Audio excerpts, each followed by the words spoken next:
ਕਾ ਖਾਲਸਾ ਵਾਹਿਗੁਰੂ ਜੀ ਕੀ ਫਤਿਹ। ਅੱਜ ਅਸੀਂ 12ਵੀਂ ਸ਼੍ਰੇਣੀ ਵਿੱਚ ਸ਼ਾਮਿਲ ਕਹਾਣੀ ਜਿਹੜੀ ਹੈ ਉਹ ਪੜ੍ਹਨ ਜਾ ਰਹੇ ਹਾਂ, ਜਿਸ ਦਾ ਸਿਰਲੇਖ ਹੈਗਾ ਹੈ ਨੀਲੀ, ਅਤੇ ਕਰਤਾਰ ਸਿੰਘ ਦੁੱਗਲ ਦੁਆਰਾ ਲਿਖੀ ਹੋਈ ਕਹਾਣੀ ਹੈ। ਅਸੀਂ ਇਸ ਕਹਾਣੀ ਨੂੰ ਪੜ੍ਹਨ ਤੋਂ ਪਹਿਲਾਂ ਲੇਖਕ ਬਾਰੇ ਥੋੜ੍ਹੀ ਜਿਹੀ ਜਾਣਕਾਰੀ ਜਿਹੜੀ ਹੈ ਉਹ ਵੇਖ ਲੈਂਦੇ ਹਾਂ।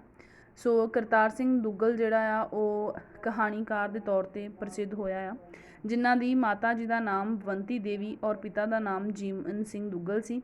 ਜਨਮ ਦੀ ਜੇਕਰ ਗੱਲ ਕਰੀਏ ਤਾਂ 7 ਮਾਰਚ 1917 ਨੂੰ ਪਿੰਡ ਧਮਿਆਲ ਰਾਵਲਪਿੰਡੀ ਜ਼ਿਲ੍ਹੇ ਦੇ ਵਿੱਚ ਉਹਨਾਂ ਦਾ ਜਨਮ ਹੋਇਆ, ਔਰ ਵਿੱਦਿਆ ਉਹਨਾਂ ਨੇ MA ਅੰਗਰੇਜ਼ੀ ਤੱਕ ਕੀਤੀ ਹੋਈ ਹੈ।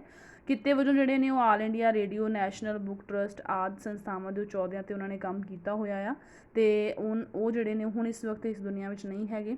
26 ਜਨਵਰੀ 2012 ਨੂੰ ਉਹਨਾਂ ਦਾ ਜਿਹੜਾ ਦੇਹਾਂਤ ਸੀ ਉਹ ਹੋ ਗਿਆ ਸੀ। ਜੇਕਰ ਉਹਨਾਂ ਦੀਆਂ ਰਚਨਾਵਾਂ ਦੀ ਗੱਲ ਕਰੀਏ ਤਾਂ ਉਹਨਾਂ ਨੇ ਕਵਿਤਾ, ਇਕਾਂਗੀ, ਸਵੈ ਜੀਵਨੀ, ਨਾਟਕ ਵੀ ਲਿਖੇ ਨੇ, ਪਰ ਜਦ ਤੱਕ ਪ੍ਰਸਿੱਧੀ ਦੀ ਜੇਕਰ ਗੱਲ ਕਰੀਏ ਤਾਂ ਉਹਨਾਂ ਨੂੰ ਕਹਾਣੀਕਾਰ ਦੇ ਤੌਰ 'ਤੇ ਜਿਹੜੀ ਪ੍ਰਸਿੱਧੀ ਹੈ ਉਹ ਮਿਲੀ ਹੋਈ ਹੈ। ਪ੍ਰਮੁੱਖ ਕਹਾਣੀ ਸੰਗ੍ਰਹਿ ਜਿਹੜੇ ਉਹਨਾਂ ਦੇ ਬਹੁਤ ਜ਼ਿਆਦਾ ਫੇਮਸ ਹੋਏ ਸੀ ਉਹ ਸੀ ਸਵੇਰ ਸਾਰ, ਪਿੱਪਲ ਪੱਤੀਆਂ, ਕੁੜੀ ਕਹਾਣੀ ਕਰਦੀ ਗਈ, ਡੰਗਰ, ਅੱਗ ਖਾਣ ਵਾਲੇ, ਕੱਚਾ ਦੁੱਧ, ਨਵਾਂ ਆਦਮੀ, ਨਵਾਂ ਘਰ, ਠੀਕ ਹੈ। ਸੋ ਲੜਾਈ ਨਹੀਂ, ਫੁੱਲ ਤੋੜਨਾ ਮਨਾ ਹੈ, ਕਰਾਮਾਤ, ਸੱਭੇ ਸਾਂਝੀ, ਵਾਲਸਦਾਇਨ, ਇੱਕ ਛਿੱਟ ਚਾਨਣ ਦੀ, ਮਾਝਾ ਨਹੀਂ ਮੋਇਆ, ਹੰਸਾ ਆਦਮੀ, ਠੀਕ ਹੈ। ਸੋ ਇਸ ਤਰੀਕੇ ਨਾਲ ਜੇਕਰ ਸਨਮਾਨ ਦੀ ਗੱਲ ਕੀਤੀ ਜਾਵੇ ਤਾਂ ਉਹਨਾਂ ਨੂੰ ਇੱਕ ਛਿੱਟ ਚਾਨਣ ਦੇ ਉੱਤੇ ਕਹਾਣੀ ਸੰਗ੍ਰਹਿ ਦੇ ਉੱਤੇ ਸਾਹਿਤ ਅਕਾਦਮੀ ਅਵਾਰਡ ਜਿਹੜਾ ਉਹ ਮਿਲ ਚੁੱਕਾ ਆ। ਔਰ ਅੱਜ ਅਸੀਂ ਜਿਸ ਕਹਾਣੀ ਬਾਰੇ ਗੱਲ ਕਰਨ ਜਾ ਰਹੇ ਹਾਂ ਉਸ ਕਹਾਣੀ ਦਾ ਸਿਰਲੇਖ ਹੈਗਾ ਹੈ ਨੀਲੀ। ਸੋ ਇਸ ਕਹਾਣੀ ਵਿੱਚ ਜਿਹੜਾ ਆ ਉਹ ਕਰਤਾਰ ਸਿੰਘ ਦੁੱਗਲ ਨੇ ਜਿਹੜਾ ਆ ਉਹ ਕਰਤਾਰ ਸਿੰਘ ਦੁੱਗਲ ਦੁਆਰਾ ਇਹ ਕਹਾਣੀ ਲਿਖੀ ਗਈ ਹੈ, ਜਿਸ ਵਿੱਚ ਨੇ ਮਤਲਬ ਇਸ ਕਹਾਣੀ ਵਿੱਚ ਉਹਨੇ ਪਸ਼ੂਆਂ ਦੀ ਸੰਵੇਦਨਸ਼ੀਲਤਾ ਨੂੰ ਬੜੇ ਮਾਰਮਿਕ ਤਰੀਕੇ ਦੇ ਨਾਲ ਵਰਣਨ ਕੀਤਾ ਹੈ, ਔਰ ਦੂਜੇ ਪਾਸੇ ਮਨੁੱਖ ਦੀ ਜਿਹੜੀ ਸਵਾਰਥੀ ਪੁਣ ਹੈ ਉਹਨੂੰ ਵੀ ਉਹਦੀ ਵੀ ਪੇਸ਼ਕਾਰੀ ਕੀਤੀ ਹੈ। ਇੱਕ ਪਾਸੇ ਮਨੁੱਖ ਦੀ ਪਸ਼ੂ ਦੀ ਮਾਨਸਿਕਤਾ ਨੂੰ, ਦੂਜੇ ਪਾਸੇ ਮਨੁੱਖ ਦੇ ਸਵਾਰਥੀ ਪੁਣੇ ਨੂੰ, ਦੋਹਾਂ ਨੂੰ ਹੀ ਜਿਹੜਾ ਇਸ ਕਹਾਣੀ ਵਿੱਚ ਬੜੇ ਸੁਚੱਜੇ ਢੰਗ ਦੇ ਨਾਲ ਪੇਸ਼ ਕੀਤਾ ਗਿਆ। ਔਰ ਕਹਾਣੀ ਦਾ ਵਿਸ਼ਾ ਜਿਹੜੀ ਆ ਉਹ ਵਸਤੂ ਜਿਹੜਾ ਹੈਗਾ ਉਹ ਪਸ਼ੂਆਂ ਪ੍ਰਤੀ ਮਨੁੱਖ ਦੀ ਅਸੰਵੇਦਨਸ਼ੀਲਤਾ ਆ, ਠੀਕ ਹੈ। ਮਨੁੱਖ ਜਿਹੜਾ ਆ ਉਹ ਪਸ਼ੂਆਂ ਦੀ ਜਿਹੜੀ ਸੰਵੇਦਨਾ ਆ ਉਹਨੂੰ ਸਮਝਣ ਤੋਂ ਅਸਮਰੱਥ ਰਹਿੰਦਾ ਹੈ, ਅਤੇ ਸਿਰਫ ਆਪਣੇ ਫਾਇਦੇ ਬਾਰੇ ਹੀ ਸੋਚਦਾ ਹੈ, ਔਰ ਪਸ਼ੂਆਂ ਨਾਲ ਬੜਾ ਕਠੋਰਤਾ ਭਰਿਆ ਜਿਹੜਾ ਵਤੀਰਾ ਉਹ ਕਰਦਾ ਹੈ, ਔਰ ਇਹ ਚੀਜ਼ ਪੁਰਾਣੇ ਸਮਿਆਂ ਤੋਂ ਹੀ ਚੱਲੀ ਆ ਰਹੀ ਹੈ। ਸੋ ਇਸ ਤਰੀਕੇ ਨਾਲ ਇਸ ਕਹਾਣੀ ਦੇ ਵਿੱਚ ਇਹ ਚੀਜ਼ ਪੇਸ਼ ਕੀਤੀ ਗਈ ਹੈ। ਨੀਲੀ ਇਸ ਕਹਾਣੀ ਦੀ ਜਿਹੜੀ ਹੈ ਉਹ ਇੱਕ ਹਿਸਾਬ ਦੇ ਨਾਲ ਜਾਨਵਰ ਰੂਪ ਵਿੱਚ ਲਿਆ ਗਿਆ ਇੱਕ ਪਾਤਰ ਹੀ ਕਹਿ ਲਓ ਤੁਸੀਂ, ਠੀਕ ਹੈ। ਨੀਲੀ ਇੱਕ ਗਾਂ ਦਾ ਨਾਮ ਹੈ, ਠੀਕ ਹੈ। ਕਹਾਣੀ ਦਾ ਸਿਰਲੇਖ ਵੀ ਇਸੇ ਦੇ ਉੱਪਰ ਹੀ ਜਿਹੜਾ ਆ ਉਹ ਲਿਖਿਆ ਗਿਆ ਆ। ਸੋ ਨੀਲੀ ਜਿਹੜੀ ਹੈ ਇੱਕ ਗਾਂ ਆ, ਔਰ ਇਹ ਗੋਰੇ ਰੰਗ ਦੀ ਸਿਹਤਮੰਦ ਗਾਂ ਆ। ਲੇਖਕ ਦੀ ਪਤਨੀ ਮਤਲਬ ਕਈ ਪਸ਼ੂਆਂ ਵਿੱਚੋਂ ਲੇਖਕ ਦੀ ਪਤਨੀ ਨੇ ਚੁਣ ਕੇ ਇਸ ਗਾਂ ਦਾ ਭਾਅ ਜਿਹੜਾ ਕੀਤਾ ਸੀ, ਔਰ ਇਸੇ ਗਾਂ ਦਾ ਦੁੱਧ ਲੈਣ ਦੀ ਗੱਲ ਕੀਤੀ ਸੀ। ਔਰ ਗਵਾਲਾ ਕੀ ਕਰਦਾ ਸੀ, ਹਰ ਰੋਜ਼ ਗਾਂ ਨੂੰ ਲੈ ਕੇ ਆਉਂਦਾ ਸੀ, ਔਰ ਉਹਦੇ ਅੱਗੇ ਚਾਰੇ ਦੀ ਟੋਕਰੀ ਰੱਖ ਕੇ ਪਿੰਡੇ 'ਤੇ ਪਿਆਰ ਦਾ ਹੱਥ ਫੇਰ ਕੇ ਨੀਲੀ ਦਾ ਜਿਹੜਾ ਸੀ ਹੱਥ ਫੇਰਦਾ ਸੀ, ਅਤੇ ਨੀਲੀ ਜਿਹੜੀ ਆ ਉਹ ਦੁੱਧ ਦੀ ਗਾਗਰ ਜਿਹੜੀ ਸੀ ਉਹ ਭਰ ਦਿੰਦੀ ਸੀ। ਕਦੇ ਕਦੇ ਲੇਖਕ ਦੀ ਪਤਨੀ ਜਿਹੜੀ ਸੀ ਉਹ ਗਵਾਲੇ ਦੀ ਚਾਰੇ ਵਾਲੀ ਟੋਕਰੀ ਵੀ ਵੇਖ ਲੈਂਦੀ ਸੀ, ਔਰ ਕਿ ਜਿਹੜਾ ਗਵਾਲਾ ਹੈ ਉਹ ਗਾਂ ਨੂੰ ਸਹੀ ਚਾਰਾ ਪਾ ਰਿਹਾ ਕਿ ਨਹੀਂ ਪਾ ਰਿਹਾ, ਕਿਉਂਕਿ ਉਹ ਸੋਚਦੀ ਸੀ ਕਿ ਜੇਕਰ ਚੰਗੀ ਖੁਰਾਕ ਜਿਹੜੀ ਉਹ ਦਿੱਤੀ ਜਾਵੇ ਤਾਂ ਹੀ ਗਾਂ ਜਿਹੜੀ ਹੈ ਵਧੀਆ ਦੁੱਧ ਦਿੰਦੀ ਹੈ। ਸੋ ਜਿਹੜੀ ਹੈ ਉਹ ਇਸ ਕਹਾਣੀ ਦੇ ਵਿੱਚ ਅੱਗੋਂ ਕੀ ਹੁੰਦਾ ਆ ਕਿ ਮਤਲਬ ਕਈ ਮਹੀਨੇ ਇੰਝ ਹੀ ਜਿਹੜੇ ਨੇ ਗੁਜ਼ਰ ਜਾਂਦੇ ਨੇ। ਗਵਾਲਾ ਰੋਜ਼ ਗਊ ਨੂੰ ਲੈ ਕੇ ਆਉਂਦਾ ਆ, ਦੁੱਧ ਚੋਂਦਾ ਆ, ਔਰ ਜਿਹੜਾ ਆ ਉਹ ਇਸ ਤਰੀਕੇ ਦੇ ਨਾਲ ਜਿਹੜਾ ਆ ਉਹ ਲੇਖਕ ਦੁੱਧ ਲੈਂਦੇ ਨੇ ਗਾਂ ਦਾ। ਪਰ ਕੀ ਹੁੰਦਾ ਹੈ, ਕੁਛ ਮਹੀਨਿਆਂ ਬਾਅਦ ਜਿਹੜਾ ਆ ਗਵਾਲਾ ਦੱਸਦਾ ਹੈ ਕਿ ਜਿਹੜੀ ਨੀਲੀ ਹੈ ਉਹ ਨਵੀਂ ਹੋਈ ਹੈ, ਅਤੇ ਹੁਣ ਉਹ ਦੁੱਧ ਨੂੰ ਲੱਤ ਮਾਰ ਗਈ ਹੈ, ਭਾਵ ਹੁਣ ਉਹ ਦੁੱਧ ਨਹੀਂ ਦਿੰਦੀ, ਭਾਵ ਸੂਣ ਵਾਲੀ ਹੈ।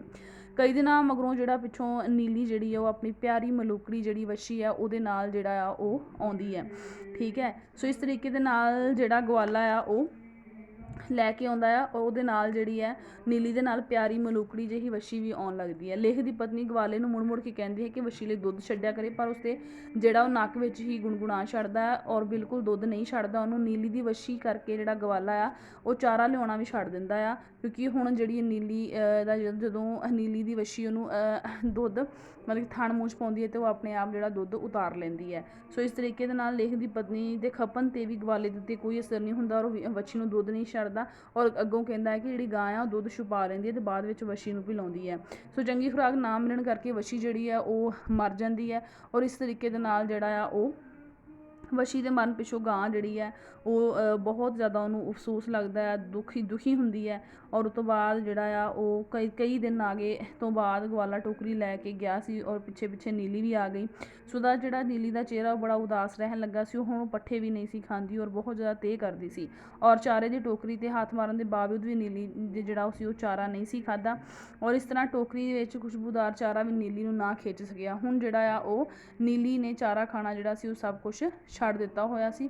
ਬਿਲਕੁਲ ਵੀ ਜਿਹੜਾ ਆ ਉਹ ਚਾਰਾ ਨਹੀਂ ਸੀ ਖਾਂਦੀ ਔਰ ਨਾ ਹੀ ਦੁੱਧ ਦਿੰਦੀ ਸੀ। ਜਦੋਂ ਵੀ ਗਵਾਲਾ ਥੱਲੇ ਦੁੱਧ ਚੋਂਦਾ ਸੀ ਉਹ ਲੱਤ ਮਾਰ ਦਿੰਦੀ ਸੀ। ਇਸ ਤਰੀਕੇ ਦੇ ਨਾਲ 3 ਦਿਨ ਤੋਂ ਜਿਹੜੀ ਸੀ ਉਹ ਭੁੱਖੀ ਤਿਹਾਈ ਜਦੋਂ ਗਾਂ ਫੇਰ ਲੈ ਕੇ ਆਉਂਦਾ ਹੈ ਅਤੇ ਉਹ ਜਿਹੜਾ ਆ ਗਵਾਲਾ ਚਾਰਾ ਖਾਂਦੀ ਵੇਖ ਕੇ ਨੀਲੀ ਹੇਠਾਂ ਜਦੋਂ ਨੀਲੀ ਭੁੱਖੀ ਹੁੰਦੀ ਹੈ ਤਾਂ ਚਾਰਾ ਖਾਣ ਲੱਗਦੀ ਹੈ। ਗਵਾਲਾ ਜਦੋਂ ਚਾਰਾ ਖਾਂਦੀ ਵੇਖ ਕੇ ਉਹਦੇ ਥੱਲੋਂ ਦੁੱਧ ਚੋਣ ਲੱਗਦਾ ਆ, ਠੀਕ ਹੈ, ਅਤੇ ਉਹ ਕੀ ਅੱਗੋਂ ਜਿਹੜੀ ਆ ਉਹ ਲੱਤ ਮਾਰ ਦਿੰਦੀ ਹੈ। ਗਵਾਲੇ ਨੂੰ ਬਹੁਤ ਗੁੱਸਾ ਚੜ੍ਹਦਾ ਹੈ ਔਰ ਉਹ ਜਿਹੜਾ ਹੈ ਮਸਾਲੇ ਦੀ ਟੋਕਰੀ ਚੁੱਕ ਕੇ ਜਿਹੜੀ ਉਹ ਤੇਜ਼ ਤੁਰ ਕੇ ਜਿਹੜਾ ਉਹ ਗੇਟ ਵੱਲ ਚਲਾ ਜਾਂਦਾ ਹੈ। ਪਾਪਾ ਨੂੰ ਚਾਰਾ ਨਹੀਂ ਦਿੰਦਾ।